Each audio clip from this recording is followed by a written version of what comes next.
Hello teachers, एक बार फिर से आप सभी का आरपीएससी तरंग पे बहुत बहुत स्वागत है। और आपकी तैयारी एकदम मस्त शानदार जानदार चल रही होगी। तो हमने भी आपके लिए एक सीरीज़ शुरू करी थी अपने चैनल आरपीएससी तरंग पे। कौन सी सीरीज़? जिसमें हम जीके का पार्ट कंप्लीट कर रहे हैं, जिसमें अपने क्या आते हैं 15 क्वेश्चन आते हैं जो कि आपको 30 मार्क्स देकर जाते हैं। क्या करते हैं 15 क्वेश्चन 30 मार्क्स। तो इसी से और मैंने आपको बोला था कि एक और सब्जेक्ट हम स्टार्ट करेंगे क्योंकि आपका एग्ज़ाम बहुत ही नज़दीक आने वाला है। तो हम यहाँ पे सोच रहे थे कि ये जो मेंटल एबिलिटी वाला पार्ट है और मैथ्स वाला है, ये स्टेट्स वाला, मैथमेटिक्स और ये मेंसुरेशन, तो ये वाला पार्ट आपको करवाया जाए। तो ये जो रीजनिंग वाला पार्ट है ये अभी हम बाद में करेंगे। पहले हम ले लेते हैं मैथ वाला पार्ट, क्योंकि मैथ में बच्चों को ज़्यादा प्रॉब्लम आ रही है। तो ये तीनों जो टॉपिक आपको दे रखे हैं सिलेबस के अकॉर्डिंग, ये मैं आपको यहाँ पे कराने वाली हूँ। तो यहाँ पे देखिए सिलेबस देखते हैं सबसे पहले। तो यहाँ पे इंग्लिश में है, तो हिंदी मीडियम वाले बच्चे परेशान ना हो, मैं यहाँ पे एक एक चीज़ को हिंदी में भी आपको बताऊँगी। तो यहाँ पे देखें, कलेक्शन ऑफ डाटा मतलब जो डाटा है उसका संग्रह करना है। प्रेजेंटेशन ऑफ डाटा, फिर जो डाटा आपको मिला है उसको कैसे आप शो करेंगे, प्रदर्शन उसका कैसे करेंगे, ये है। फिर है ग्राफिकल रिप्रेजेंटेशन ऑफ डाटा, तो ग्राफ के अकॉर्डिंग आप डाटा को कैसे दर्शाएंगे, कैसे कैसे ग्राफ बनेंगे, ये सब आपको एक पार्ट में पढ़ना है। ठीक है, फर्स्ट पार्ट ये हो गया अपना। अब देखिए सेकंड पार्ट में अपन को पढ़ना है measures of central tendency. Central tendency का मतलब होता है केंद्रीय प्रवृत्ति। केंद्रीय प्रवृत्ति के माप आपको ये पढ़ने। केंद्रीय प्रवृत्ति के माप में अपने आते हैं मीन, मीडियन, मीन, मोड और मीडियन, ये तीन आते हैं। मीन का मतलब होता है अपने माध्य, मोड का मतलब अपने होता है बहुलक, और जो मीडियन है इसका मतलब होता है माध्यिका। तो ये तीनों आपको पढ़नी है। ये आपने 10th क्लास में भी पढ़ी होगी। तो 10th क्लास पास करके यहाँ पे सब आए हैं जो कि फर्स्ट ग्रेड की तैयारी आप कर रहे हैं। तो यहाँ पे आपने पढ़ा होगा mean, median, mode of ungrouped मतलब अवर्गीकृत, और ग्रुप्ड डाटा मतलब वर्गीकृत के लिए और अवर्गीकृत के लिए। तो ये सब अपने को पढ़ना है। तो एक पार्ट तो ये हो गया।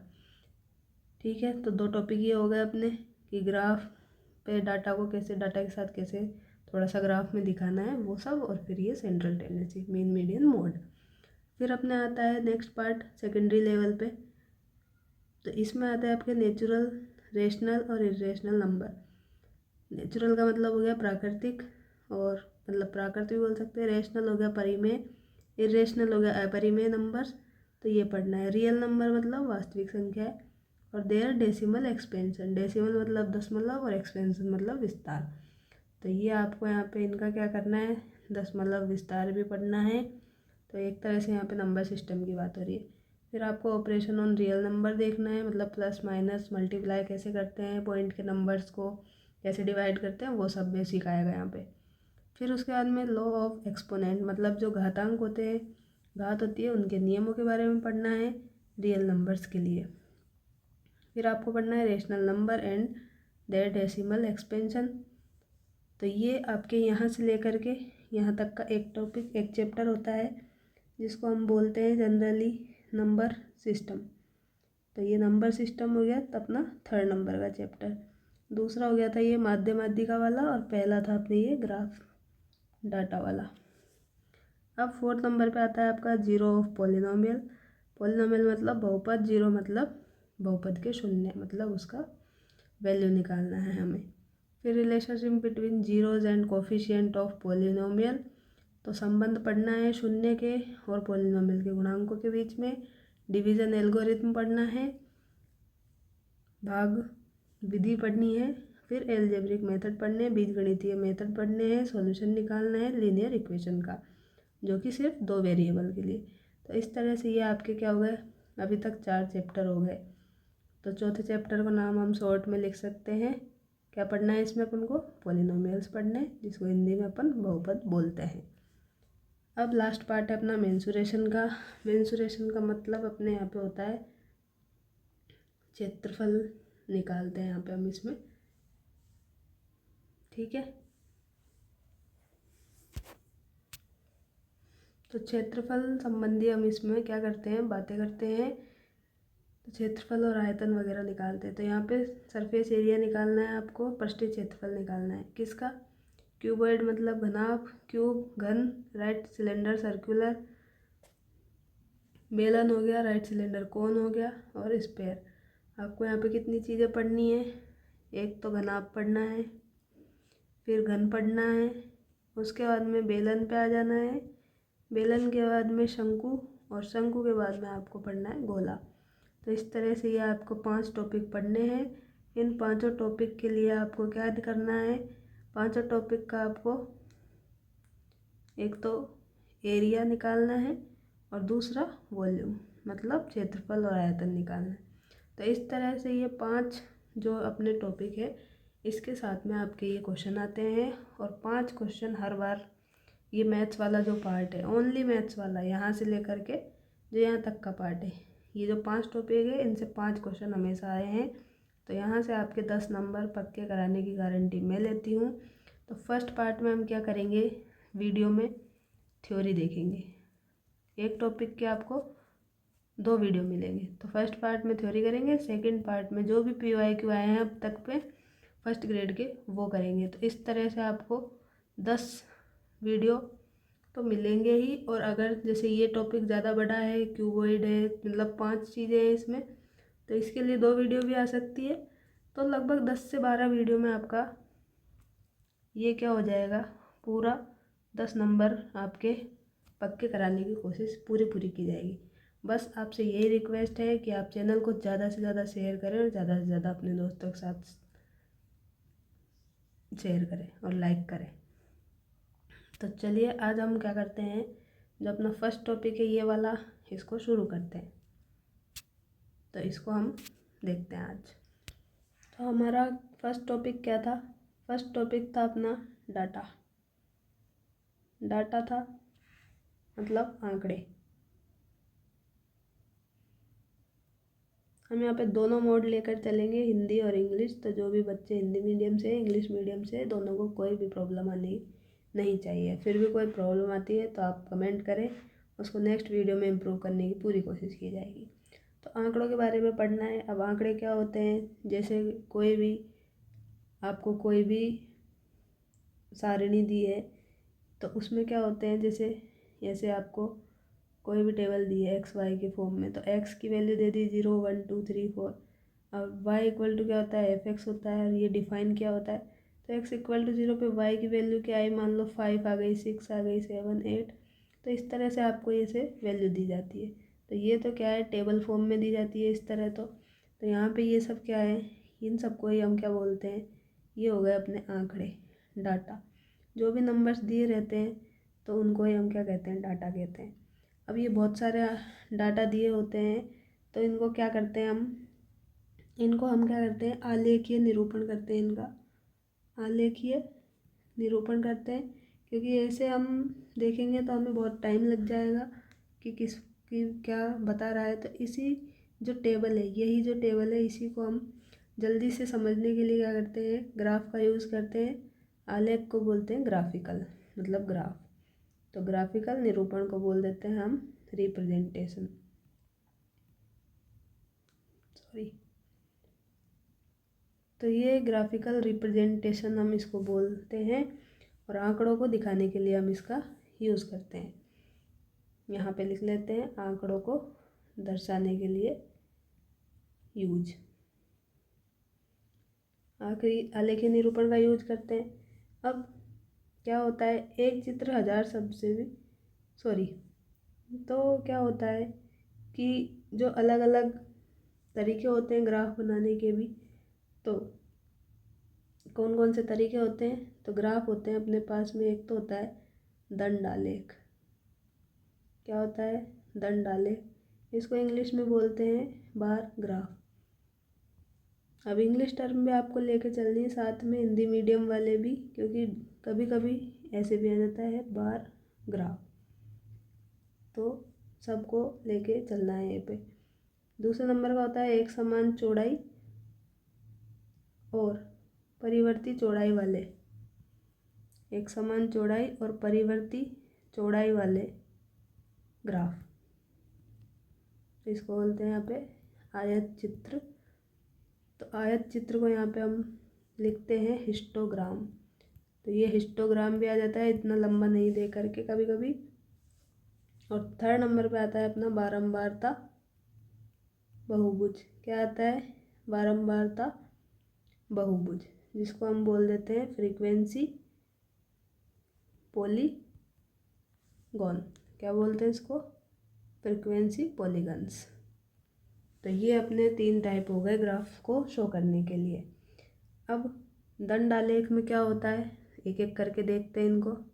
तो हम अब देखते हैं दंडालेख के बारे में, जिसको बार ग्राफ कहते हैं, और एक नाम और इसका एक विमा चित्र। तो इसमें क्या होता है, इसका यूज़ कब करते हैं? इसका यूज़ जब हम करते हैं जब न्यूनतम और अधिकतम जो मूल्य है उनके बीच का अंतर क्या हो? कम हो। क्या हो? न्यूनतम और अधिकतम मूल्यों के बीच का अंतर कम हो, तब हम इसको क्या करते हैं? यूज करते हैं। अब आगे देखते हैं। और ये क्या होता है? ये 2 टाइप का होता है। 2 टाइप का होता है ये। कौन कौन से टाइप का? फर्स्ट होता है उदग्र, जिसको बोलते हैं लंबवत। तो ये नाम भी आ सकते हैं, उदग्र, अग्रवत। इसको इंग्लिश में अपन बोलते हैं वर्टिकल। क्या बोलते हैं इसको इंग्लिश में? वर्टिकल।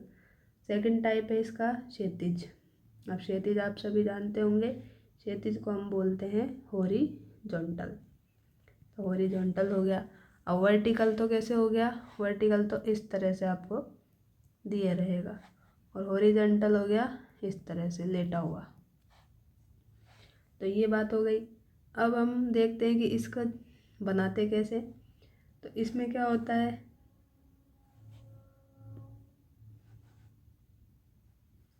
तो इसको हम बनाते हैं ऐसे। देखें, ये हमने बना दिया ये एक्स हो गया और ये वाई एक्स हो गया अपना। अब एक्स और वाई एक्स हो गया। तो वाई एक्स तो क्या है? ऊंचाई को दिखाता है, और जो एक्स अक्ष है वो अपने दिखाएगा किसको? आधार को। तो एक्स वाई एक्सिस हम इसमें बनाते हैं। अब उसके बाद में क्या करते हैं हम, अगर हमें क्या करना है, वर्टिकली ग्राफ बनाना है, तो इस तरह से हम बार्स बनाते जाते हैं। तो इन जो ये आपको दिख रहे हैं, ये इनको हम कहते हैं दंड या फिर स्तंभ। क्या कहते हैं इनको? दंड या स्तंभ इनको कहते हैं। और जो ये आपको रेखा दिख रही है, ये जो ग्राफ आपको दिख रहा है, इसको कहते हैं सरल स्तंभ आरेख। क्या कहते थे इसको? सरल स्तंभ आरेख भी इसको कहते हैं। और ये किसका एग्जाम्पल हो गया? तो ये क्या है? एग्जाम्पल हो गया वर्टिकल का। तो वर्टिकल ग्राफ है, जिसको हिंदी में हम बोलते हैं उदग्र। तो उदग्र आरेख ये हो गया है। अगर हमें दूसरा बनाना होता तो हम क्या कर लेते हैं, यहाँ पे ये हमने बनाया एक्स एक्सिस, ये वाई एक्सिस, और हम यहाँ पे बनाते इस तरह से। इसको थोड़ा आगे बढ़ा देते हैं। इस तरह से आपको ये बार दिखाई देते। तो अब इनको अगेन हम दंड और स्तंभ कहते। और ये हो जाता आपके टाइप कौन सा? तो इसको नाम हम देते क्षैतिज ग्राफ। क्या बोलते हैं इसको हम? क्षैतिज ग्राफ। और इंग्लिश में हो गया ये हॉरिजॉन्टल। तो ये बात हुई यहाँ पर। अब जो आधार है ये मैंने बता ही दिया आपको, फिर भी मैं लिख देती हूँ यहाँ पे। आधार जो है वो हम कहते हैं एक्स अक्ष को, और चौड़ाई जो है इसकी, चौड़ाई रहती है इसकी एक समान। क्या रहती है? एक समान रहती है। मतलब इन दोनों के बीच की जो दूरी है वो बराबर रहेगी, और स्तंभों के बीच की दूरी भी समान रहेगी, और ऊंचाई जो है मूल्यों के अनुपात में रहती है। अब इनका यूज कहाँ कहाँ पे किया जाता है? तो इनका यूज किया जाता है, जैसे अगर हमें बताना है कि, क्या बताना है हमें, एक परिवार की मासिक आय मान लीजिए 20,000 है। ये एक क्वेश्चन ले लेते हैं। एक परिवार की क्या है? मंथली इनकम है उसकी मंथली इनकम है उसकी 20,000 रुपये। क्या है? 20,000 रुपये है।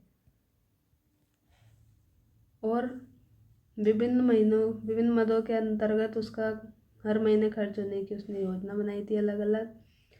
तो उसने क्या किया था, यहाँ पे मद मतलब जो आइटम आप बोल सकते हैं एक तरह से, तो ये आएगा और यहाँ पे आपको दिया हुआ है खर्च। तो उसने कितना खर्च किया और खर्च है यहाँ पे 1,000 रुपये में। तो इस तरह से ये एक टेबल आपको दी है। तो मैं ये लिखती हूँ यहाँ पे कि वो जो ग्रोसरी का सामान लाएगा, मतलब परचून का जो सामान लाएगा, उसके लिए उसने किए हैं 4,000 रुपये खर्च। 4 मतलब 4,000 हो गया। किराया देगा तो किराए में उसका हो गया है 5 रुपया। फिर बच्चों की एजुकेशन, तो बच्चों की शिक्षा के लिए यहाँ पे 5 रुपये देने हैं उसको। फिर दवाइयों के लिए भी उसको 2 रुपये। ईंधन के लिए 2 रुपये। मनोरंजन के लिए उसको देना है 1 रुपया। और विविध के लिए उसको देना है क्या? 1,000। सॉरी, 1 रुपया नहीं है, 1,000 में है ना सारा। तो सबसे पहले हम क्या करेंगे, सबसे पहले हम बनाएंगे XY एक्सिस। तो ये हमने बना लिया X एक्सिस, ये बना लिया अपन ने Y एक्सिस। सबसे पहले ये बना लिया। अब क्या करेंगे, यहाँ पे कोई भी हम वो ले लेंगे यूनिट। तो यूनिट हमें दी गई है यहाँ पे कि 1,000 रुपये में लेना है। तो 4 का मतलब यहाँ पे क्या है? 4,000 रुपये। इसी तरह 5 का 5,000 ऐसे है। तो हमें क्या करना पड़ेगा, यहाँ पे 1 यूनिट की वैल्यू लेनी होगी क्या? 1,000 ले लेते हैं। ठीक है, तो हम यहाँ पे लिखते हैं 1 2 3 4 और ये 5 ले लेते हैं, क्योंकि हमें क्या करना है, 5,000 तक जाना है, ज़्यादा यही है। अब और ये तो अपना ओरिजिन पॉइंट होता है। अब इसमें आपको टेबल में देख के यहाँ पे ड्रॉ करना है। तो 4,000 कहाँ पे आएगा? 4,000 यहाँ पे आएगा। तो सबसे पहले हम बना देते हैं ग्रोसरी के लिए। तो ग्रोसरी आएगी यहाँ पर। अब ग्रोसरी के लिए हम बनाते हैं एक बार ये हमने बना दिया। इसके नीचे यहाँ लिख देंगे ग्रोसरी। अब है किराया, तो किराया है 5, तो इसके यहाँ पर दिखेगा आपको 5। तो इसको मिलाते हैं अब। तो ये इस तरह से ये हो गया। अब यहाँ लिख देंगे हम, इसके नीचे दिखेगा आपको किराया। अब अगेन 5, तो 5 आएगा अगेन इसके बराबर में, क्योंकि 5 और 5 बराबर है। तो ये थोड़ा सा कम ज़्यादा आपको लग रहा होगा, लेकिन ये बराबर आता है। तो ये आ गया शिक्षा पे। फिर दवाइयाँ हैं 2 और ईंधन भी 2 है, तो 2 आएगा यहाँ से, देखिए ये यहाँ पे आएगा 2। तो ये हो गया 2। अब अपने थोड़ा स्पेस कम हो गया, तो इसको हम अगेन थोड़ा सा मॉडिफाई करते हैं। तो यहाँ देखिए इस लाइन को हमने आगे बढ़ा दी, ये x हो गया। अब ये वाला तो आपका क्या था, ये थी दवाइयाँ। तो यहाँ दवाइयाँ लिख देते हैं। ये नीचे लिखना है, लेकिन अभी जगह नहीं है नीचे, तो हमने ऊपर लिख दिया। ये भी क्या है, 2 ही है, 2,000। तो ये भी ईंधन हो गया। अब एक तो मनोरंजन और एक विविध। तो एक की सीध में यहाँ पे आएगा ये 1 और ये 1। तो ये 1 तो हो गया आपका एंटरटेनमेंट, और ये लास्ट वाला हो गया विविध। तो इस तरह से आपको ये ग्राफ देखना आना चाहिए और बनाना भी आना चाहिए। तो ये हमने बात कर ली इसकी। तो आपको ये टेबल पढ़ के ये ग्राफ देखना आना चाहिए, ग्राफ देख के टेबल पढ़ना भी आना चाहिए। अब कभी कभी क्या करता है वो कि एक ही स्थान और या फिर समय जो भी हो उससे संबंधित 2 या 2 से अधिक चीज़ें दे देता है वो। तो उनको क्या करते हैं, तुलना बन के करके हम उसका ग्राफ बना सकते हैं। तो उस तरह के ग्राफ को हम बोल देते हैं यहाँ पे बहुगुणी दंड या फिर स्तंभ आरेख। तो ये हम इसको बोलते हैं। तो ये स्तंभ, ये लेखा चित्र क्या है, 2 या 2 से अधिक जो संबंधित चर होते हैं उनमें समय या स्थान के आधार पर तुलना करने के लिए बनाए जाते हैं। अब हम इसको एक टेबल से समझाती हूँ मैं आपको। कि अगर आपको ये मान लीजिए कोई वर्ष दिया है आपको 2005, 2006 और 2007, और यहाँ पे आपको दिया है एक तो आयात और एक निर्यात, तो इसको आपको दिया गया है। अब यहाँ पे देखें कि 2005 में जो आयात था वो तो कितना था, 200, निर्यात था 100, 2006 में था 260, और इधर ये निर्यात 250, और ये था 2007 में 340 और 300। तो इस तरह से अगर आपको ये टेबल दी है तो इसका ग्राफ आप कैसे बनाएंगे, तो इसका ग्राफ भी आप बनाएंगे वैसे ही दिखेगा आपको ये। इसको फिर से बनाते हैं। तो ये वाई एक्सिस हो गया, ये एक्स हो गया। अब यहाँ पे क्या होगा, यहाँ पे आपको दिख रहा है 100 के अंतर में हम 1 यूनिट ले सकते हैं।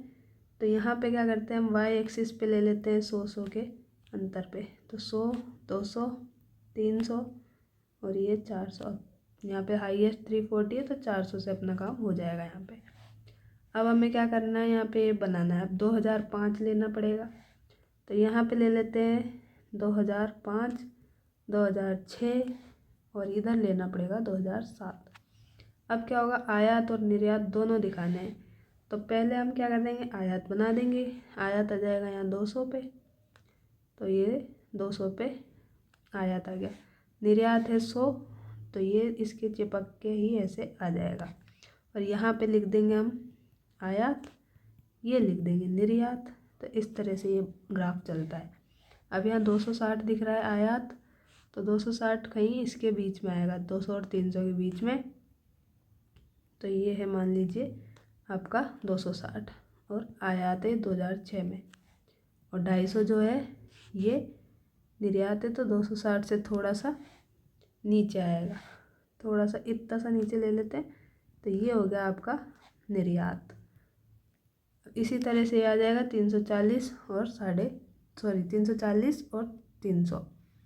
तो ये 340 आ जाएगा मान लीजिए यहाँ पर, और 300 आ जाएगा इसकी सीध में, ये यहाँ पर। तो इस तरह से ये ग्राफ अपना क्या है, चलता है। तो ये आई होप आप सबको समझ में आया होगा। तो अब आगे बात करते हैं हम किसकी बात करेंगे। जो भी आगे के अपने ग्राफ हैं, तो उसमें आता है आपका आयत चित्र, वर्ग चित्र और पाई चित्र। पाई चित्र को हम बोलते हैं पाई डायग्राम। तो एक एक करके देखते हैं। आयत चित्र को देखते हैं सबसे पहले।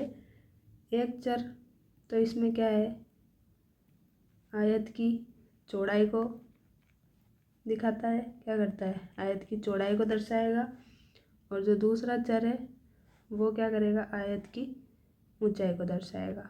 तो इस तरह से आयत चित्र को हम देख सकते हैं। और दो आयतों में समांतर अंतर क्या होता है, बराबर होता है। क्या होता है, इनमें अंतर बराबर होता है।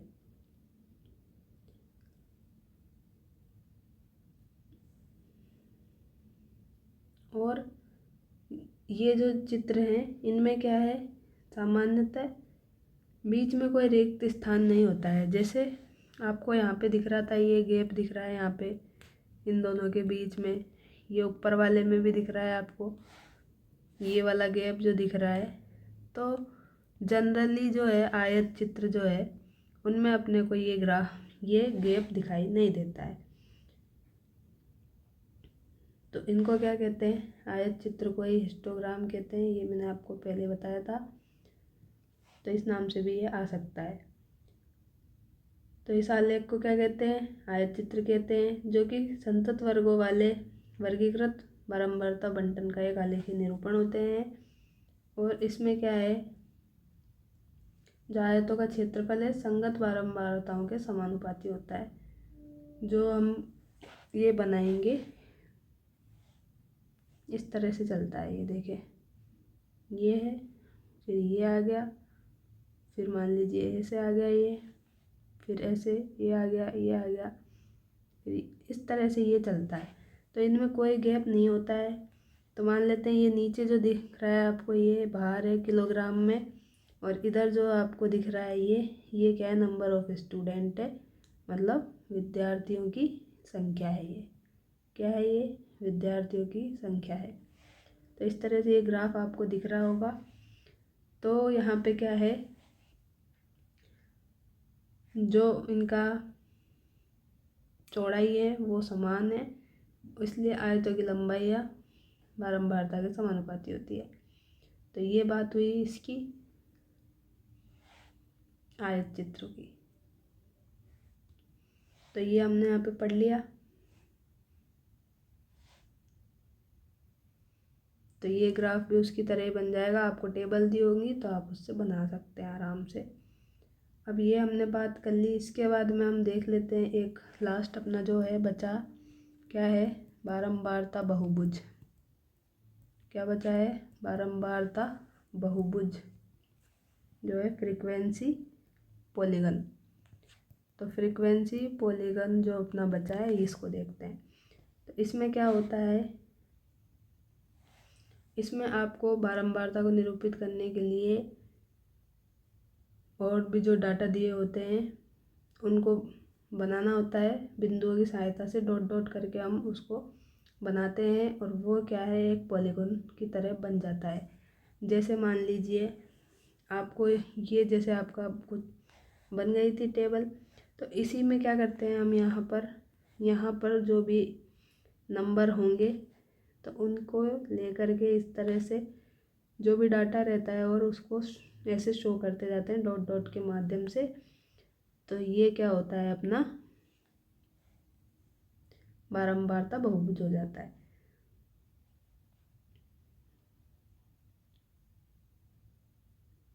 तो ये हमने बात कर ली। अब हम आगे बात करते हैं कि जो हमने आयत चित्र बनाए थे, बिना बारंबारता के बहुभुजों को स्वतंत्र रूप से भी बनाया जा सकता है। तो इसलिए क्या करते हैं हम, आंकड़ों के बीच में जो वर्ग अंतराल रहता है उनके मध्य बिंदु की हमको आवश्यकता पड़ती है। तो इन वर्ग अंतरालों के बीच में जो मध्य बिंदु है उनको क्या कहते हैं हम, वर्ग चिन्ह कहते हैं, क्लास मार्क्स कहते हैं। तो वर्ग चिन्ह जो है कैसे निकालते हैं, तो वर्ग चिन्ह निकालने के लिए हम क्या करेंगे, ऊपरी सीमा प्लस निम्न सीमा जोड़कर उसका आधा कर देते हैं। तो हम क्या करते हैं, upper limit plus lower limit upon half कर देते हैं। तो हमारे पास वर्ग चिन्ह आ जाता है, मतलब हमारे पास आ जाता है क्लास मार्क्स। तो ये फॉर्मूला भी डायरेक्ट कभी कभी पूछ लेते हैं, तो ये भी आप याद रख लें। तो अब हम क्या करते हैं, एक यहाँ पे ये आपके थ्योरी पार्ट ये ख़त्म होता है, एक पार्ट आपका ख़त्म होता है ये। अब हम इसी में जो दूसरा आपको दिया गया है साथ में पैरेलल में, कौन सा टॉपिक क्या दिया गया है आपको, सांख्यिकी वाला दिया है, सेंट्रल टेंडेंसी ऑफ मेजरमेंट। तो उसको करते हैं आप। तो सेंट्रल टेंडेंसी ऑफ मेजरमेंट, केंद्रीय प्रवृत्ति के माप। तो ये वाला टॉपिक अब आपको करना है। तो ये भी अभी हम फटाफट से कर लेंगे। तो देखें, अब ये टॉपिक करने से पहले आपको कुछ बेसिक डेफिनेशंस आनी चाहिए। तो इसमें जो पार्ट है इसको मेनली हम, ये पार्ट आता है अपने सांख्यिकी के अंतर्गत, जिसको हम बोलते हैं स्टैटिस्टिक्स भी बोलते हैं इसको। तो ये आप सभी को पता होगा। तो ये सांख्यिकी का ही एक टॉपिक है। तो अब हम देखते हैं सांख्यिकी क्या होती है। जैसे ये क्या है, जो गणित की अपनी एक शाखा है जिसमें जो भी डाटा होते हैं, आंकड़े होते हैं अपने पास में, उनको क्या करते हैं, एक तरह से अरेंज करते हैं और उनकी स्टडी करते हैं, एनालिसिस करते हैं। तो उसको क्या कहते हैं, सांख्यिकी कहते हैं। अब इसमें हम बात करते हैं, दो तरह के इसमें आंकड़े होते हैं, प्राथमिक आंकड़े, प्राइमरी डेटा, और दूसरा होता है एक द्वितीयक आंकड़े। अब प्राथमिक आंकड़े क्या होते हैं? तो प्राथमिक आंकड़ों में वो आंकड़े आते हैं जो कि अनुसंधानकर्ता द्वारा नए सिरे से संग्रहित किए जाते हैं। क्या होता है इसमें? अनुसंधानकर्ता मतलब जो रिसर्च कर रहा है उसके द्वारा नए सिरे से डाटा संग्रहित किए जाते हैं इसमें। तो ये हो गए। अब प्राथमिक आंकड़ों को ही हम क्या बोलते हैं? मौलिक आंकड़े भी कह देते हैं कभी कभी। तो ये बात हो गई। अब इसका एग्जाम्पल क्या है? इसका एग्जाम्पल है अपने पास में, जैसे अपने क्या होती है, जनगणना होती है। तो जनगणना में क्या होता है, हर बार आपके जैसे घर पे कोई कर्मचारी आता है जो भी जनगणना के लिए नियुक्त किया गया है, तो वो आपसे पूछता है कि आपके घर में कितने मेंबर्स हैं, ये है वो है, पहले कितने थे। तो इस तरह की बेसिक जानकारी वो लेते हैं आपसे। तो इसमें क्या है, डाटा चेंज होते रहते हैं और ये पहले नहीं रहते हैं। और दूसरा एग्जाम्पल इसका है, कक्षा के जो सभी छात्र हैं उनके परीक्षा में आए हुए मार्क्स। तो परीक्षा में सबके अलग अलग मार्क्स आते हैं, किसी का ज़्यादा है, कम है, किसी का, इसी तरह से मार्क्स चलते रहते हैं। तो क्लास स्टूडेंट मार्क्स, तो ये दो एग्जाम्पल हो गए इसके। अब हम देखते हैं द्वितीयक आंकड़े। तो द्वितीयक आंकड़ों में क्या होता है, इनमें आपको पहले से ही अन्य व्यक्ति या संस्था में संग्रहित डाटा जो कि पब्लिश किए जा चुके हैं उन्हीं का यूज कर लेता है रिसर्चर। तो क्या करता है, इसमें जो डाटा पहले से उपलब्ध है उसी का यूज कर लेता है, उसका ही यूज कर लेते हैं। तो इस तरह से ये बात हुई। इनको क्या कहते हैं, द्वितीयक आंकड़ों को। द्वितीयक आंकड़ों को हम कह देते हैं गौण आंकड़े भी। तो ये हमने प्राथमिक आंकड़े और ये बात कर ली। तो ये बेसिक डेफिनेशन हुई। अब हम आगे देखते हैं। अब देखें कि अब हम बात कर रहे थे वर्ग की, वर्ग चिन्ह की। तो उसी की में आपके आता है एक वर्ग, क्लास आएगी अभी। तो क्लास में अपने को ऐसे दिया रहेगा 0 से 10 तक, 10 से 20 तक, 20 से 30 तक, इसी तरह से आपको टेबल में दिया रहेगा। मतलब 0 से 10 के बीच के मान, 10 से 20 के बीच के मान, इस तरह से आपको दिया रहेगा। तो इसमें जो फर्स्ट वाला नंबर है उसको बोलते हैं हम L1, जो सेकंड में है लास्ट नंबर है मतलब उसको बोलते हैं L2। या तो यहाँ पे L1 की वैल्यू 10 हो गई, L2 की वैल्यू 20 हो गई। यहाँ पे L1 20, यहाँ पे L2 30। तो अब क्या करते हैं, इससे हम वर्ग की सीमाएं निकालते हैं। क्या करते हैं, सीमाएं निकाल सकते हैं। अब सीमा क्या होती है, ये जो अपने को दी है L1 L2, यही क्या है, इसकी सीमा होती है। अब हमें क्या करना है, जो ये L1 है ये क्या है, इसका वर्ग का न्यूनतम मान है। क्या है ये, न्यूनतम मान है, क्योंकि सबसे कम वाले से शुरू हो रहा है 0 से। और ये जो L2 रहेगा, ये जो वर्ग है उसका क्या है, अधिकतम मान, मतलब मैक्सिमम मान है। तो यहाँ पे इसका अधिकतम मान क्या हो गया, 10 हो गया, और ये न्यूनतम मान क्या हो गया, 0 हो गया। तो ये बात हो गई। अब हम क्या करते हैं, यहाँ पे एक फॉर्मूला आता है यहाँ पे कई बार यूज, तो परास निकालते हैं। तो परास में होता है maximum value minus minimum value. ऐसे आप याद रख लें, मैक्सिमम माइनस मिनिमम, या फिर आप इसको ऐसे याद रखें L2 माइनस L1। तो L2 माइनस L1 जो होता है उसको हम बोलते हैं परास, और परास का दूसरा नाम है वर्ग विस्तार। तो आप इस फॉर्मूले को अच्छी तरह ध्यान रखें, ये कभी कभी पूछा गया है। अब बात करते हैं हम क्या, मध्य बिंदु की।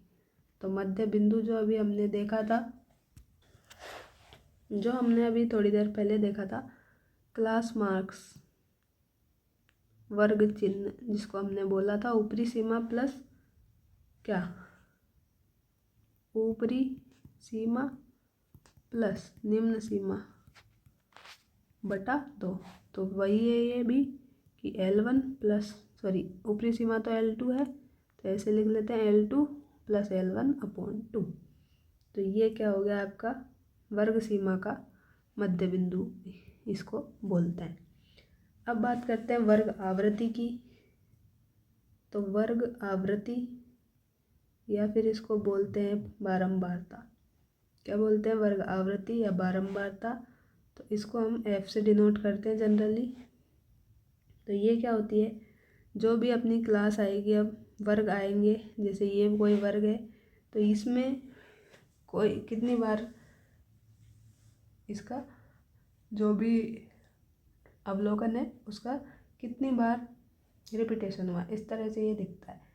तो किसी वर्ग में उपस्थित अवलोकनों की कुल संख्या को क्या कहते हैं? वर्ग की आवृत्ति कहते हैं या बारंबारता कहते हैं। तो अभी आपके सब कुछ क्लियर हो जाएगा टेबल से। अब आपने ये देखा होगा 10th क्लास में आराम से बहुत सवाल किए थे इसके मिलान चिन्ह, इनको कहते हैं हम टेलीज या फिर टेली मार्क्स।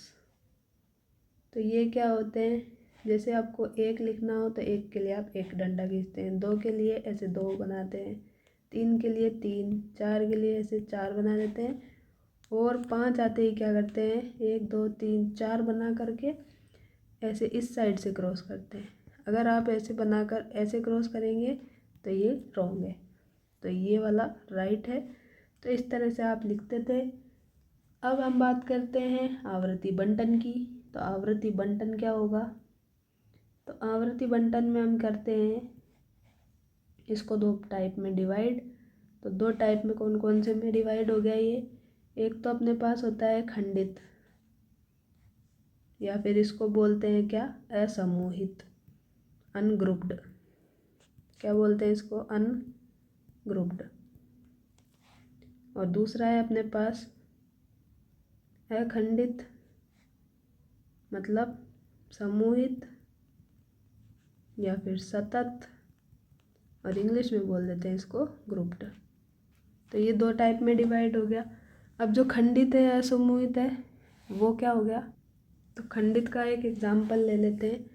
मान लीजिए आपको ऐसे दिया हुआ है 2 3 3 4 8 10, ऐसे करके बहुत सारे आपको डाटा दिए हुए हैं। तो ये क्या है? अनग्रुप्ड है। अब खंडित और समूहित क्या है, इसको 2 भाग में अगेन डिवाइड करते हैं। तो इसके 2 पार्ट आते हैं। एक आता है अपवर्जी, कहते हैं उसको, क्या कहते हैं? अपवर्जी श्रेणी। दूसरी आती है अपने पास समावेशी श्रेणी। क्या आती है? अपवर्जी श्रेणी और समावेशी श्रेणी। तो ये दोनों श्रेणी आ गई। अब अपवर्जी में क्या होता है, जो वर्ग होता है अपने पास, वर्ग होता है जैसे 0 से 10 है, 10 से 20 है, 20 से 30 है। तो इस तरह का आपने जनरली देखा होगा। तो इसमें क्या है, जो इसकी ये वर्ग है, इसकी जो ऊपरी सीमा है 10, वो इस वाले वर्ग की निचली सीमा के बराबर है। तो ये क्या है? अपवर्जी श्रेणी में आता है इस तरह का। और जो दूसरी वाली है अपने समावेशी, उसका एग्जाम्पल आएगा जैसे 41 से 50 मान लीजिए, 51 से 60, फिर आएगा मान लीजिए 61 से 70, 71 से 80। तो इसमें जहाँ पे ये लास्ट वाला ऊपरी वाला ख़त्म हो रहा है, वहाँ से ये स्टार्ट नहीं होता है। तो इस तरह की को समावेशी श्रेणी हम कहते हैं। और इनको क्या करते हैं हम फिर आगे जाके सॉल्व करते हैं। अब आगे देखते हैं। तो एक लास्ट बात और देख लेते हैं, संचयी बारंबारता। संचयी बारंबारता, क्यूमुलेटिव फ्रीक्वेंसी, इसको शॉर्ट में CF बोलते हैं। तो ये क्या है, मान लीजिए आपको ये 0 से 10, 10 से 20, 30 से 40, 40 से 50, ये कोई वर्ग दिया है। ठीक है, ये तो वर्ग हो गया आपका। यहाँ पे आ गई आपके पास आवृत्ति, आवृत्तियाँ हो गई। तो यहाँ पे आपको CF निकालना है।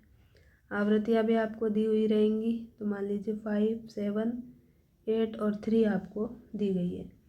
तो अब आपको CF निकालना है। तो क्या करेंगे, फर्स्ट वाला तो आप सेम रख देते हैं, फिर क्या करते हैं, ये जो आया इसमें इसको ऐड करते हैं। तो 5 + 7 क्या हो गया? 12 हो गया, उसको इसके सामने लिख देते हैं। अब 12 में 8 ऐड करते हैं तो 20 आएगा, इसको सामने। 20 में 3 ऐड तो 23।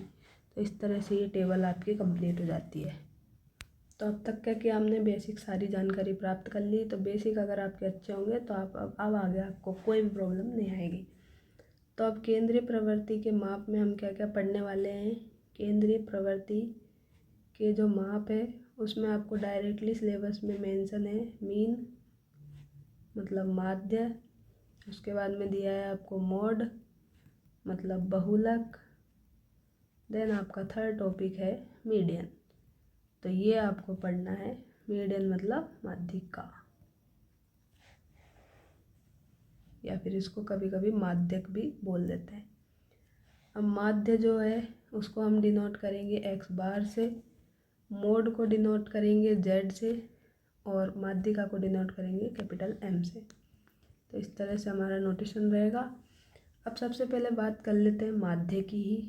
तो माध्य आ जाए या फिर औसत आ जाए या फिर आपके पास आ जाए समांतर माध्य, तो सब एक ही बात है। तो ये एक ही बात है, इसको एक्स बार से डिनोट करते हैं। तो इसमें क्या होता है, जनरल फॉर्मूला इसका औसत की तरह ही चलता है। औसत मतलब क्या होता है, अपने पास एवरेज होता है। अब एवरेज जो है क्या होता है, एवरेज हम निकालते हैं एक्स बार कैसे, राशियों का योग बटा राशियों की संख्या, राशियों का योग बटा राशियों की संख्या, ये सब आपने पढ़ाई होगा। तो ये तो सबको याद रहता है और वेरी इजी है। तो यहाँ पे हम क्या करते हैं, sum of observation upon number of total number of observation से डिवाइड कर देते हैं। अब एक एग्जांपल करके मैं आपको यहाँ बताती हूँ। तो जैसे मान लीजिए अपने पास में आपको करना है यहाँ पे प्रथम 10 अभाज्य संख्याओं का माध्य निकालना है। आपको क्या करना है, प्रथम 10 अभाज्य संख्याओं का माध्य निकालना है। तो पहले तो आपको 10 अभाज्य संख्या लिखनी है प्रथम। तो ये हो गई 2, 3, 5, 7, 11, 13, 17, 19, 23 और ये 29। अब अभाज्य संख्या क्या होती है, अगर किसी को पता नहीं है तो देख लें यहाँ पे कि अभाज्य संख्या वे संख्याएं होती है जिसमें केवल या तो एक का भाग जाए या फिर स्वयं का भाग जाए, तो उनको हम क्या कहते हैं, अभाज्य संख्या कहते हैं। इंग्लिश में इनको प्राइम नंबर्स कहते हैं। तो ये बात हुई इनकी। अब यहाँ पे ये जो मैंने लिखी है सारी, इनमें आप देख लें कि इनमें या तो एक का भाग जा रहा है या फिर इनका खुद का जा रहा है। इसके अलावा कोई भी नंबर ऐसा नहीं है जिनका भाग इनमें जा रहा हो। तो अब हमें क्या करना है, माध्य निकालना है। तो इन सबको क्या कर देना है, ऐड कर देना है।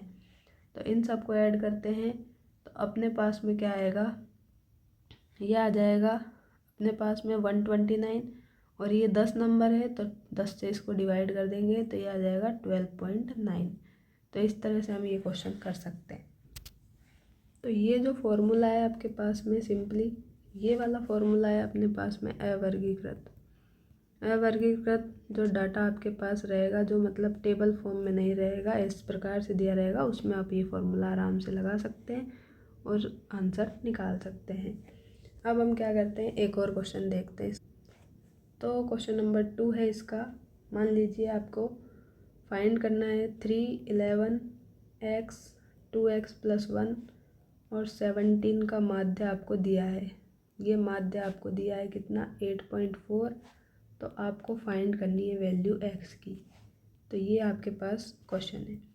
तो सबसे पहले क्या करेंगे, माध्य इन्होंने खुद ही दे दिया है। तो x बार इक्वल टू क्या होता है, नंबर का सम करते हैं। तो इन सब का सम कर देते हैं। तो 3 + 11 अपने पास क्या हो जाएगा, 14 हो जाएगा। 14 और ये 17, ये दोनों जोड़ देंगे अपन। तो 14 और 17 अपने पास कितना हो गया, तो ये हो गया 31, और 31 में ये वाला 1 जोड़ेंगे तो 32। तो 32 प्लस ये x + 2x, तो ये आ गया 3x। तो ये नंबर जोड़ दिए, कितने नंबर है, 1, 2, 3, 4, 5। तो 5 से डिवाइड कर देंगे। अब x बार की वैल्यू तो दी हुई है, क्या दी हुई है, 8.4। तो 8.4 हमने यहाँ रख दी। अब इनको क्या करेंगे, हम क्रॉस मल्टीप्लाई कर देंगे। तो क्रॉस मल्टीप्लाई से क्या आ जाएगा, 32 + 3x = 8.4 × 5। अब हम क्या करेंगे, ये पॉइंट हटाएंगे तो ये 10 हो जाता है और ये डिवाइड हो गया 2 टाइम्स। अब 2 से ये डिवाइड हो गया, 2 चौको 8 और 2 दूनी 4, तो ये 42 आ गया। अब अपन क्या करेंगे, ये 32 को इधर ले जाएंगे तो 42 माइनस 32 हो जाएगा, तो 3x इक्वल टू 10 आ जाएगा। तो x की वैल्यू क्या आ जाएगी, 10/3 आ जाएगी। तो 10/3 मतलब आपके पास में क्या हो गया, 3.33। तो इस तरह से इसका आंसर ये आया। तो ऐसे ही क्वेश्चन आएंगे यहाँ पे। अब जैसे 2x+1 था, x था, इसकी जगह पे p दे देगा, कुछ और दे देगा। अब कुछ बेसिक इसके फॉर्मूले होते हैं जो मैं आपको एक बार बता देती हूँ कि अगर प्रथम n प्राकृत संख्याओं का योग आपसे पूछा जाए,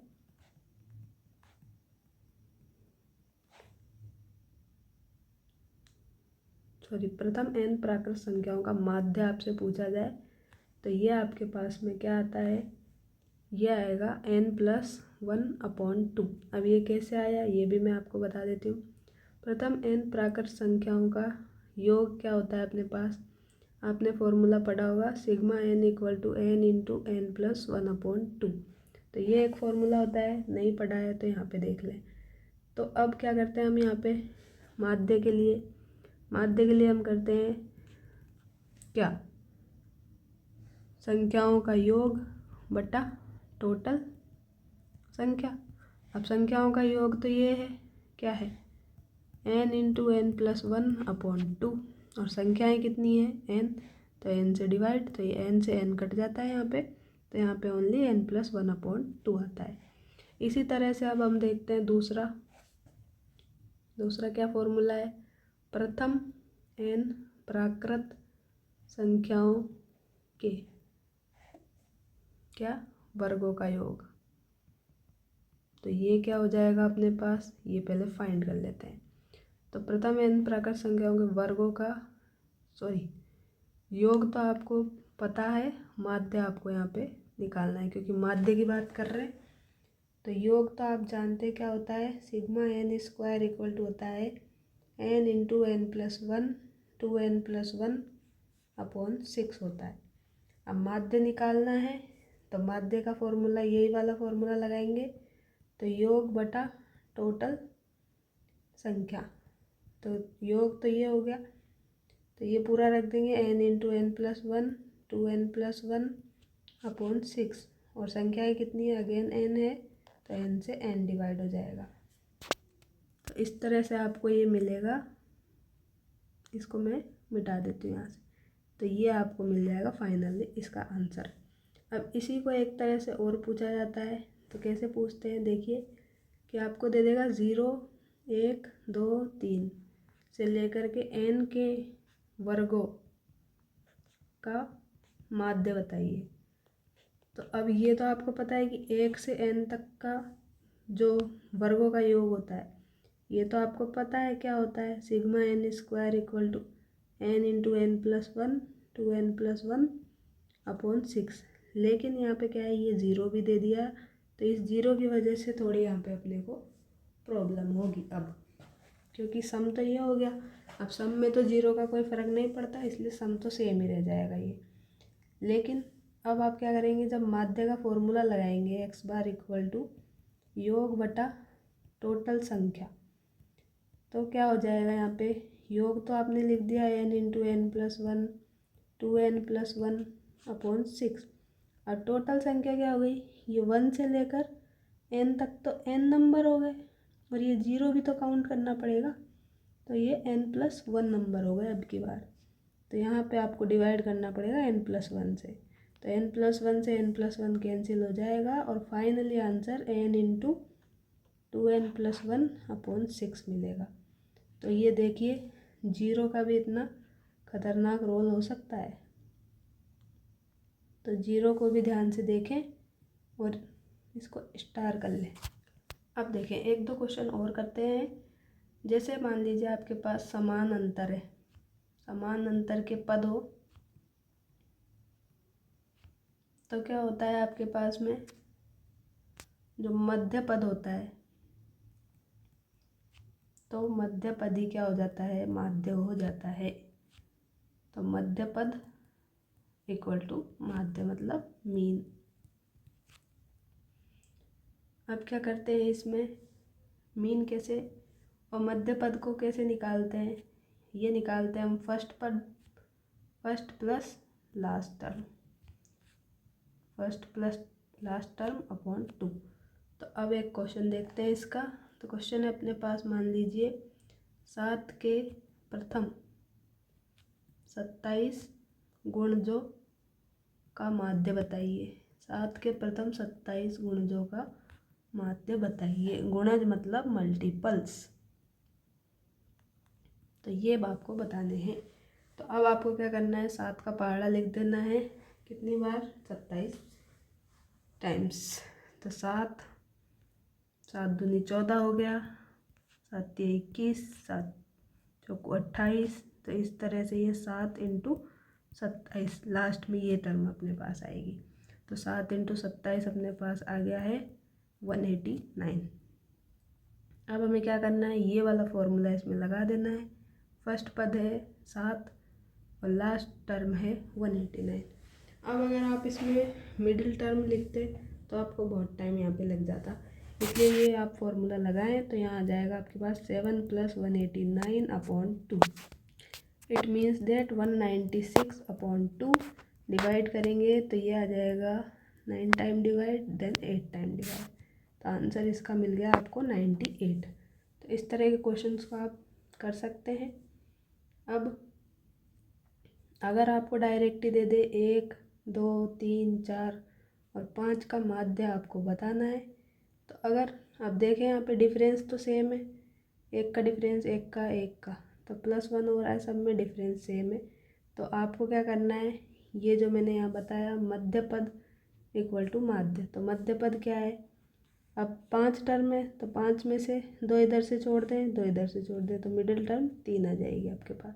तो यही क्या है, माध्य है और यही है मध्य पद। तो इस तरह से इसे क्वेश्चन को आप कर सकते हैं। दूसरा मेथड क्या है इसको करने का, वही संख्याओं का योग कर दें और टोटल संख्याओं से डिवाइड कर दें। तो 1 2 3 4 5 को अगर जोड़ेंगे जब, तो क्या आ जाएगा, 15 आ जाएगा। संख्याएं कितनी है, 5, तो 5 दिए 15। तो दोनों मेथड से आप कर सकते हैं। तीसरा मेथड ये लगा लें, क्या करेंगे, फर्स्ट टर्म 1 है, लास्ट टर्म 5 है, तो 1 + 5 6 अपॉन 2, तो भी आपके पास 3 आएगा। तो कैसे भी कर ले, 3 मेथड आपके पास यहाँ हो गए जब आपके पास समान अंतर हो। यहाँ पे भी समान अंतर है, देखिए 7 7 का अंतर यहाँ पे चल रहा है क्योंकि ये 7 के मल्टीपल्स है। अब देखिए ऐसे क्वेश्चन आते हैं एग्ज़ाम में, मान लीजिए एक क्लास है, क्लास में टोटल मान लीजिए 40 लड़के हैं, तो 40 लड़कों का जो माध्य भार है वो कितना है, 68.4 kg है। ठीक है, ये तो बात हुई 40 बॉय की। अब 10 लड़कियों का जो माध्य भार है वो कितना है, 49.2 kg है, 10 गर्ल्स का। तो हमें क्या करना है, पूरी क्लास का भार, पूरी कक्षा के भार का माध्य बताना है। क्या करना है, पूरी कक्षा का जो वेट है उसका हमें माध्य बताना है। तो इस तरह के क्वेश्चंस में हम क्या करते हैं, जो आपको ये दिख रहा है, ये जो नंबर है और ये नंबर है, इन दोनों को तो मल्टीप्लाई करना है और इन दोनों को भी मल्टीप्लाई कर देना है और फिर इनको ऐड करना है। तो x बार इक्वल टू क्या आएगा, यहाँ से x बार इक्वल टू आ जाएगा 40 × 68.4 प्लस 10 × 49.2 अपॉन ये जो कितने लड़के हैं और लड़कियां हैं, तो टोटल मेंबर्स कितने हैं, 50। तो ये 50 हो गए, तो 50 से डिवाइड कर देना है। अब यहाँ पे आप जब डिवाइड करेंगे 68.4 को 40 से, तो आएगा 2736। यहाँ डिवाइड करेंगे तो ये पॉइंट हट जाएगा, तो 492 आ जाएगा बटा 50। ये जोड़ेंगे आप तो यहाँ आ जाएगा 3228 अपॉन 50। तो आपको यहाँ से मिल गया 64.5 kg आंसर। तो इस तरह का क्वेश्चंस आपके पास में जनरली एग्ज़ाम में पूछा जाता है। अब इसके बाद में हम बात कर लेते हैं माध्य की ही अगेन। अब हम देखते हैं यहाँ पर असतत, या फिर इसको बोलते हैं हम क्या, अवर्गीकृत। इंग्लिश में हम इसको बोल देते हैं अनग्रुप्ड। अनग्रुप्ड।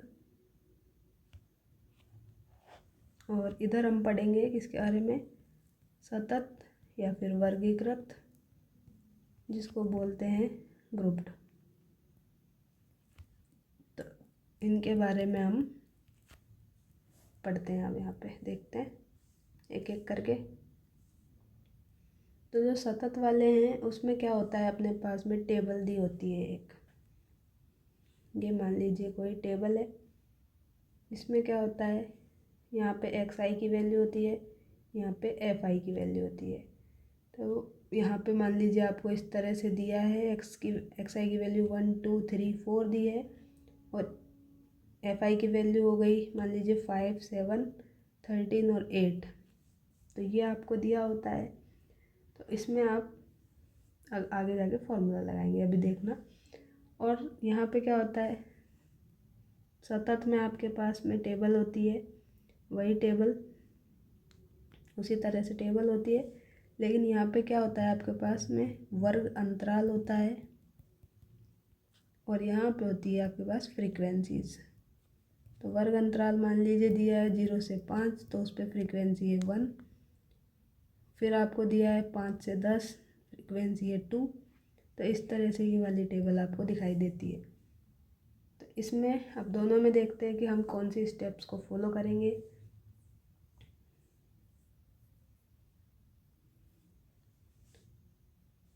तो यहाँ पे देखिए, तो इसमें तो हमें करना क्या है, ये टेबल हमें दी रहती है, इस टेबल से हम क्या करते हैं, इन दोनों को मल्टीप्लाई करके क्या करते हैं, गुणा करते हैं, और एक और कॉलम इसमें रो या कॉलम जिस फॉर्म में आपको दी है वो बना लेते हैं।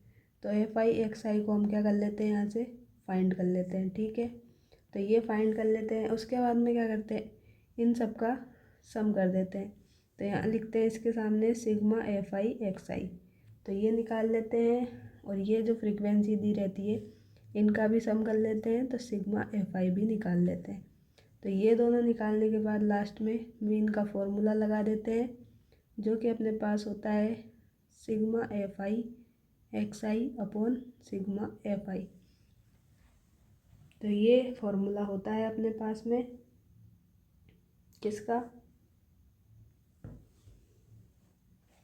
मीन निकालने के लिए। तो इसको समेशन बोलते हैं। समेशन मतलब यहाँ से जितने भी डाटा आपको दिए 1 से 4 तक के सारे डाटा का जो है आपको ये जोड़ कर देना है। तो इस तरह से हम इसको लिखते हैं, और आई की वैल्यू 1 से जैसे 4 है यहाँ पे, तो ऐसे चलती जाएगी। तो यहाँ पे हम उसको नेगलेक्ट ही कर देते हैं, डायरेक्टली ऐसे ध्यान रख लेते हैं। तो ये एक फॉर्मूला होता है अपने पास में। तो अगर आप चाहें तो एक एग्जांपल हम यहाँ पे करके देख लेंगे अभी, या फिर आपकी प्रैक्टिस में आपको और पता चल जाएगा। अब इसमें क्या करते हैं, इसमें अपन करते हैं, अब यहाँ पे आपके पास आपको दिख रहा होगा एफ आई तो है, लेकिन इसकी तरह एक्स आई नहीं है। तो एक्स आई कैसे निकालते हैं, एक्स आई हम निकालेंगे, अभी हमने पढ़ा था मध्य मान निकालते हैं, मिड मान निकालते हैं। तो कैसे निकालते हैं, ये दोनों जो वर्ग अंतराल है इनको जोड़ के इनका आधा कर देते हैं। तो 0 + 5 5 ही आएगा, 5/2। तो ये क्या आ जाएगा अपने पास में, 5 का आधा 2.5 आ जाएगा, और 5 + ये 10 तो 15, 15 का आधा यहाँ पे 7.5। तो इस तरह से ये अब एक्स आई आ गया, एफ आई आ गया। तो फिर से वापस यही करेंगे, दोनों को मल्टीप्लाई, तो मल्टीप्लाई से एफ आई एक्स आई, फिर जो भी आएगा उनका सम कर देंगे, तो सिग्मा एफ आई एक्स आई आ जाएगा। और ये एफ आई पहले से है तो इसका सम करके डिवाइड कर देंगे, तो ये एक्स बार आ जाएगा। तो इतना सा आपको इसमें करना पड़ता है। इसमें आपको एक्स आई फाइंड नहीं करना पड़ता है, इसमें एक्स आई फाइंड करना रहता है। इतना सा काम आपका यहाँ पे बढ़ जाता है। तो ये एक क्वेश्चन है, इसके माध्यम से आपके डाउट यहाँ पे क्लियर होने की पूरी कोशिश की जा रही है। ठीक है, तो ये वाला अपना जो आपने पढ़ा था कौन सा, अनग्रुप्ड वाला, अवर्गीकृत वाला, उसका एग्जाम्पल है। आपको समझ में आ रहा होगा क्योंकि यहाँ पे एक्स आई की वैल्यू डायरेक्ट दी है, एफ आई की दी है, वर्ग अंतराल के फॉर्म में यहाँ पे नहीं है। तो हमें क्या करना है, इन दोनों को मल्टीप्लाई करना होता है। माध्य ऑलरेडी दिया है और पी की वैल्यू निकालनी है। पी यहाँ पे आपको ये दिख रहा होगा। तो एफ आई और एक्स आई को गुणा करते हैं तो 1 इंटू 3 3, ये हो गया 8 दूनी 16, 3 इंटू पी 3 पी, 4 चौको 16, 5 दूनी 10 और 6 एकम 6। तो हमने क्या किया है, कुछ नहीं, सिर्फ इन दोनों को यहाँ पे गुणा किया है और यहाँ पे लिख दिया है। अब क्या करेंगे, ये जो सारी आई है इनको जोड़ देते हैं। तो यहाँ आ जाएगा सिग्मा एफ आई एक्स आई। तो यहाँ पे इनको जोड़ते हैं तो यहाँ देखिए क्या होगा, 6 + 10 16, 16 और 16 32, 32 और 16 48, 48 और 3 क्या हो गया आपके पास 51। तो 51 में 3 पी जोड़ देंगे तो ये आ गया 3 पी + 51। अब ऐसे ही ये जोड़ते हैं तो ये आ गया 1 और 2 3, 3 और 4 7, 7 और 7 14 और 1 15, 16 17 18। तो ये 18 + पी हो गया आपके पास क्या, सिग्मा एफ आई। तो 18 + पी हो गया। अब आपको फॉर्मूला लगाना है एक्स आई का, जो कि है sigma x I, sigma F I x I upon sigma F I.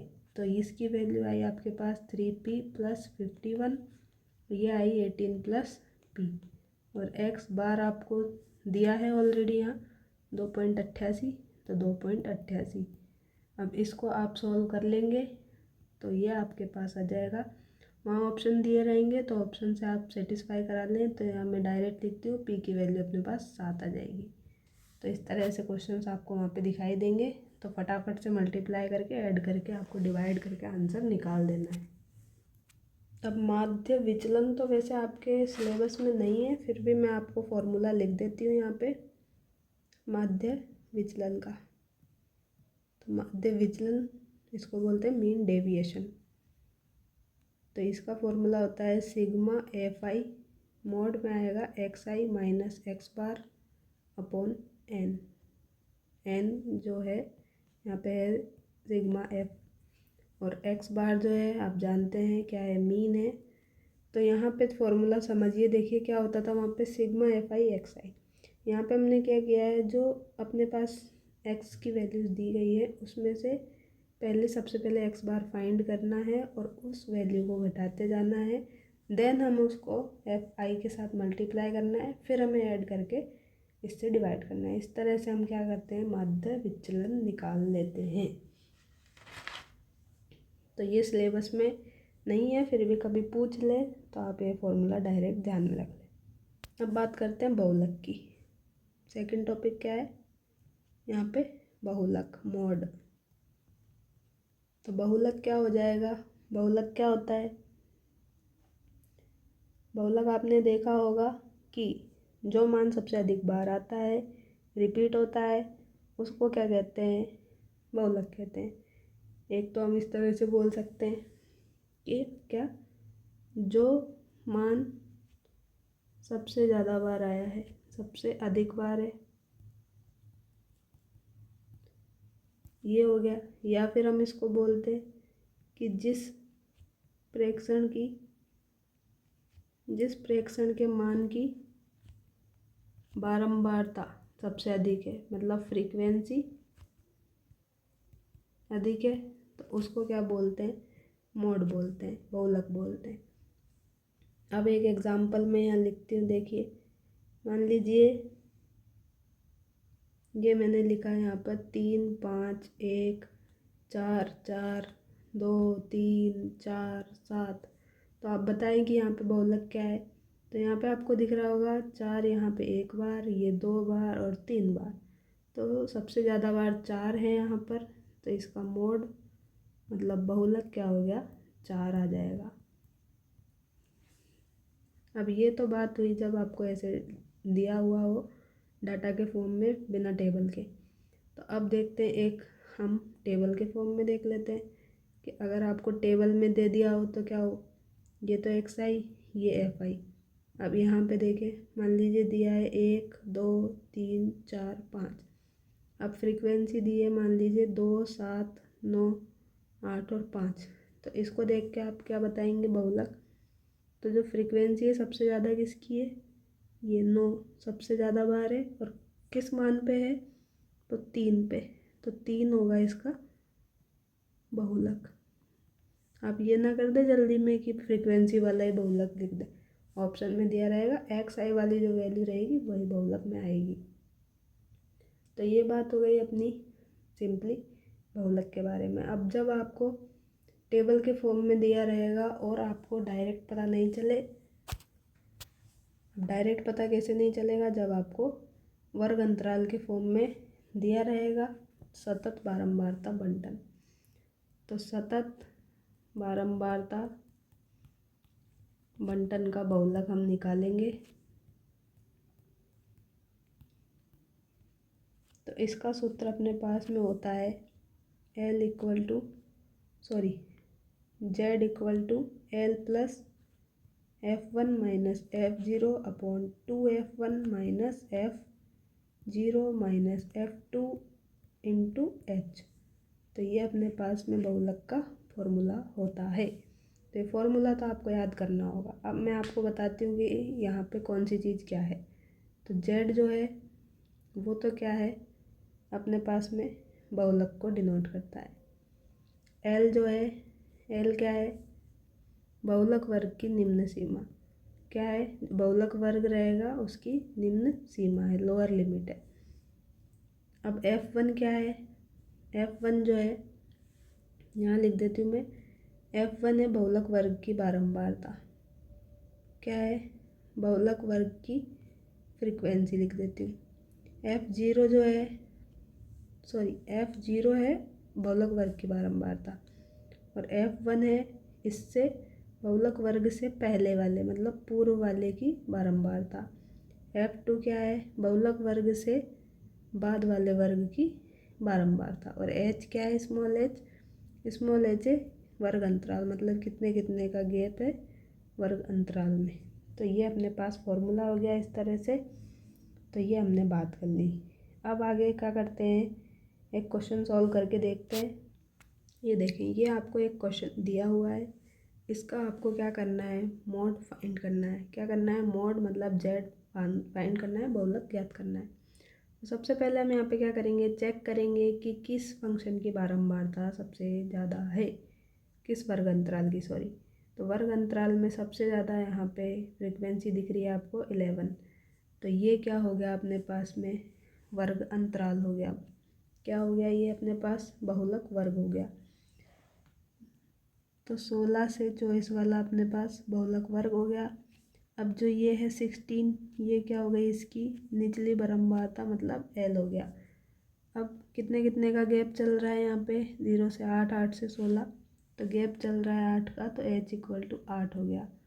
तो ये क्या हो गया अपने पास में अंतराल हो गया। अब आपको क्या चाहिए, F1, F2, F0।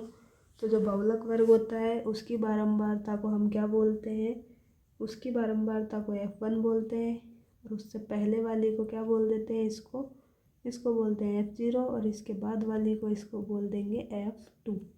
तो ये सारी वैल्यूज़ आपके पास आ चुकी हैं। अब आपको कुछ नहीं करना, ये फॉर्मूला जो है इसमें वैल्यू रखनी है। तो फॉर्मूला है Z equal to L plus N/2 L plus F1 minus F0 upon 2F1 minus F0 minus F2 into H। तो ये हो गया। अब यहाँ पे वैल्यूज़ पुट करेंगे। तो L की वैल्यू क्या है 16 प्लस F1 की वैल्यू है 11, तो 11 रखी। F0 की वैल्यू है 7, तो 7 रख दी। 2 इंटू 11 तो 22 माइनस 7 माइनस 9 इंटू 8। तो इसको सॉल्व करते हैं। तो ये आ जाएगा 16 प्लस 11 में से 7 गए तो 4, 4 इंटू 8 तो 32। यहाँ आ जाएगा 22 माइनस 7 माइनस 9, तो 9 और 7 ये कितने हो गए, 16 हो गए। 16 22 में से 16 जाएंगे तो 6 आ जाएगा अपने पास में। तो अपॉन 6 कर देंगे। अब ये डिवाइड करेंगे तो कितनी बार आएगा, तो ये आएगा 16 प्लस 6 पंजा 30 और 3 बचेंगे, सॉरी 3 नहीं बचेंगे, 2 बचेंगे, तो 6 12 6 3 18। तो ये हो गया आपके पास 16 और 5 21 और 0.33 सेम। तो इस तरह से आपके पास में क्वेश्चन आएगा, कई बार पूछा गया है बहुलक का क्वेश्चन, तो इस तरह से आपके पास में देखा जाएगा तो आप कर देंगे। यहाँ पे देखिए अब माध्यक हमारा लास्ट है इसका टॉपिक, तो इसके साथ ही इसके आपके एक क्वेश्चन कंप्लीट हो जाएगा और PY के क्वेश्चन करेंगे तो बचे हुए सारे डाउट वहाँ पे क्लियर हो जाएंगे, अगर कोई डाउट भी है तो। वैसे कोई डाउट आना नहीं चाहिए। तो माध्यक जो है, मीडियन जो है, वो कैसे निकालते हैं, तो जो आंकड़े होते हैं उनको आरोही क्रम में हम जमाते हैं, मतलब छोटे नंबर से शुरू करते हैं और बड़े नंबर तक ले जाते हैं। तो आरोही क्रम में जमाने के बाद में जो मिडिल टर्म होती है वही माध्यक होती है। अब माध्यक की जगह कभी कभी माध्यिक आ जाता है, तो एक ही बात है, परेशान नहीं होना है। अब कैसे फाइंड करते हैं ये, तो ये फाइंड करते हैं अगर अब जो अगर आपके पास में n जो है ऑड है, विषम है, तो माध्यक क्या होगा, n+1/2 पद, n+1/2 पद जो होगा वो माध्यक होगा। और n यदि सम है, इवन है, तो माध्यक क्या होगा, n/2 पद प्लस n/2 + 1 पद का आधा हो जाएगा। तो अब इसको इस एग्जाम्पल के माध्यम से देख लेते हैं। अब यहाँ पे आपको ये प्रेक्षण दिए हैं, ऑब्जर्वेशन। तो यहाँ पे सबसे पहले आपको माध्यिका या माध्य जब पूछे तो सबसे पहले काम आपको करना है, इनको आरोही क्रम में जमा देना है।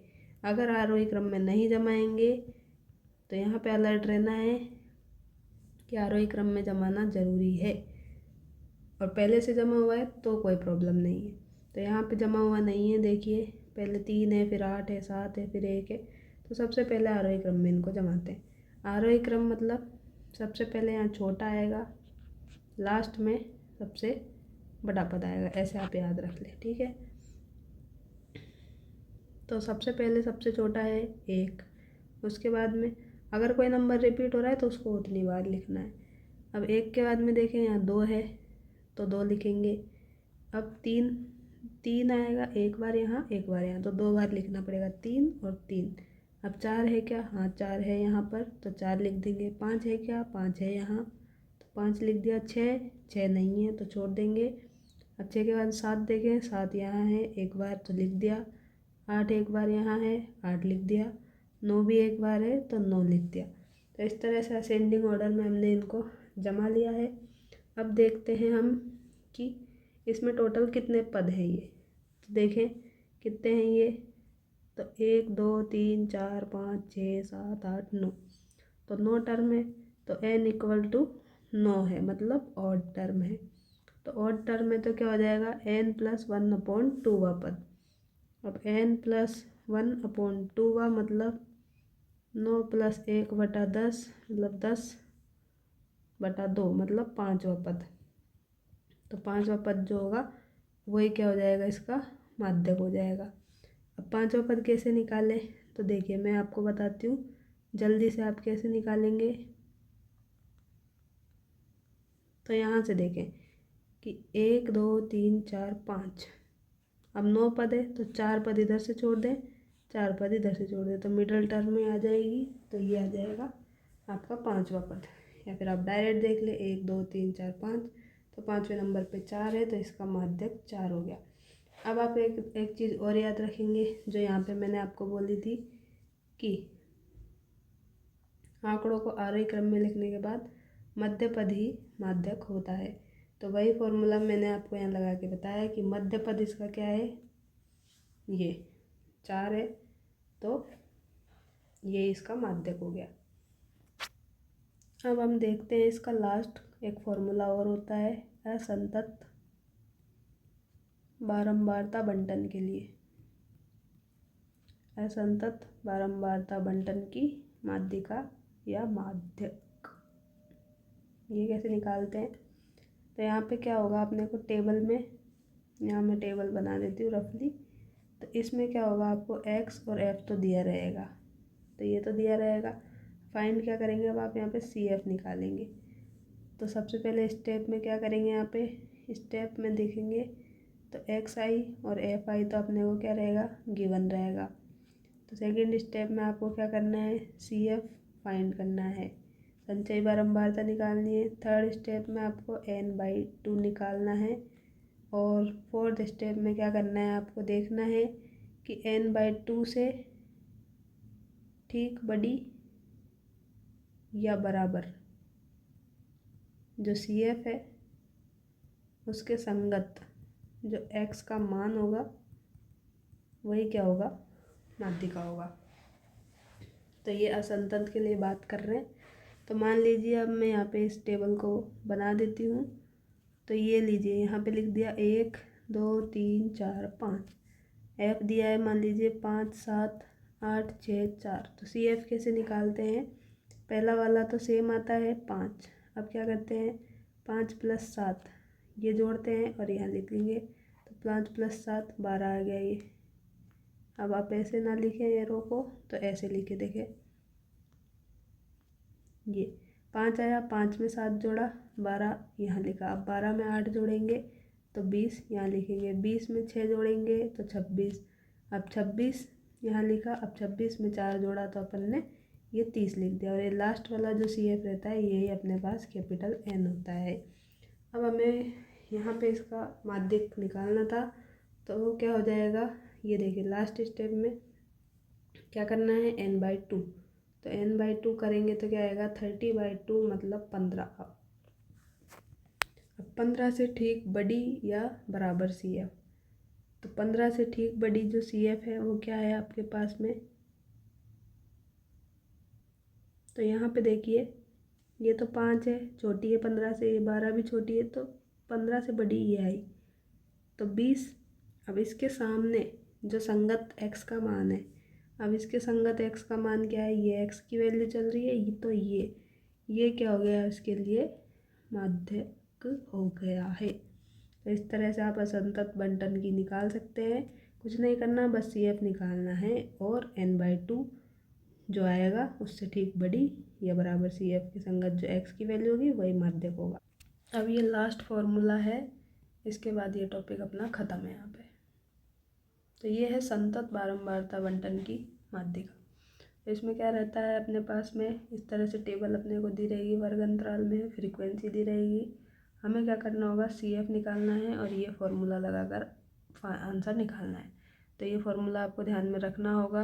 ये फॉर्मूला होता है m मतलब माध्यिका equal to l + n/2 - C F into h upon F. यहाँ पे l क्या है, माध्यक वर्ग की निम्न सीमा है, n है प्रेक्षणों की संख्या, सी एफ है माध्यक वर्ग से ठीक पहले की संचयी बारंबारता, ना कि माध्यक वर्ग की, f है माध्यक वर्ग की बारंबारता, h है वर्ग अंतराल। तो इस तरह से ये फॉर्मूला है। अब ये क्वेश्चन है जिसमें प्राप्तांक दिए हैं, विद्यार्थियों की संख्या दी है।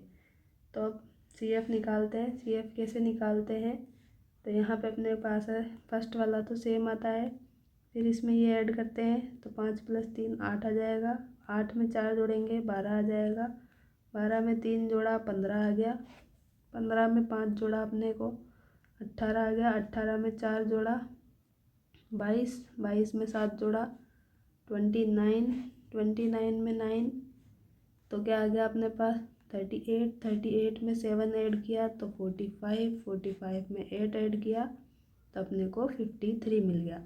और जो ये लास्ट वैल्यू होती है यही वैल्यू किसकी होती है, अपने पास n की होती है। तो अब इस फॉर्मूले में वैल्यूज़ पुट करेंगे। तो यहाँ पे देखते हैं तो n क्या आ गया 53। तो हमें क्या चाहिए n/2, तो n/2 आ जाएगा अपने पास 53/2। तो ये क्या है 53 का हाफ आ जाएगा 26.5। अब हमें क्या देखना है, माध्यक वर्ग देखना है।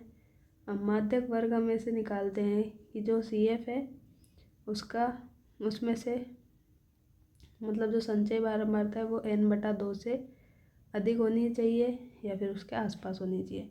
तो n/2 का मान इसलिए निकाला है कि 26.5 आया।